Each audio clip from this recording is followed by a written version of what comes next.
मी आवर्जून गणेश राणेंचा 22चा या ठिकाणी उल्लेख करेन. आम्ही गौरी हॉल येथे आमचे शहर प्रमुख वामनदादा म्हात्रे यांच्या मार्गदर्शन त्या ठिकाणी कोविड सेंटर सुरू केलं. अनेक समस्या त्यावेळेला होत्या. ऍडमिशन मिळत नव्हते, ऑक्सिजनची शॉर्टेज होती, बेड मिळत नव्हते, अँब्युलन्स नव्हते, किंबहुना स्मशानात प्रेत जाळण्याकरता दफनविधी करण्याकरता त्या ठिकाणी जागा उपलब्ध नव्हती. अशा परिस्थितीमध्ये आम्ही तर काम करत होतो वामनदादांच्या नेतृत्वाखाली. पण गणेश राणेचा मी उल्लेख करेन. अँब्युलन्स रात्री 2 वाजता फोन केला तर तो अँब्युलन्स अरेंज करून देत होता.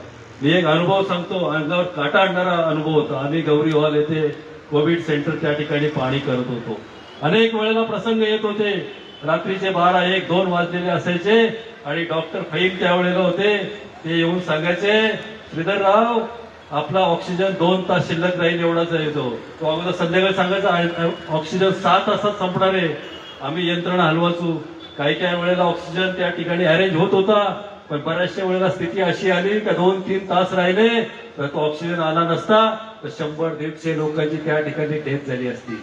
असा जेव्हा कठीण प्रसंग जेव्हा उद्भवतो तेव्हा आम्ही रात्री वामनदादांना उठवतो आणि वामनदादा जर पहिला फोन कोणाला करत असतील तर या गणेश राणेला फोन करतात आणि गणेश राणे हा तेवढ्या रात्री त्या ठिकाणी ऑक्सिजन असो किंवा काही असो खोटं सांगत ना. एकदा तर त्यांनी तो ऑक्सिजन कुठल्या तरी गाडी किडनॅप करून आणून त्या ठिकाणी पुरवठा केला, नाही तर त्या ठिकाणी मोठा एक हादसा झाला असता आणि बदलापूर शहरातील एकदम वातावरण खराब झालं असतं.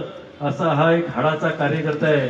त्याला तुम्ही कधी सलवार कुर्त्यामध्ये बघणार नाही का कुठल्या जॅकेटमध्ये बघणार नाही. हा बिचारा साधी चप्पल स्लिपर घालून रस्त्यात त्या गल्लीबोळात फिरून लोकांची सेवा करत असतो.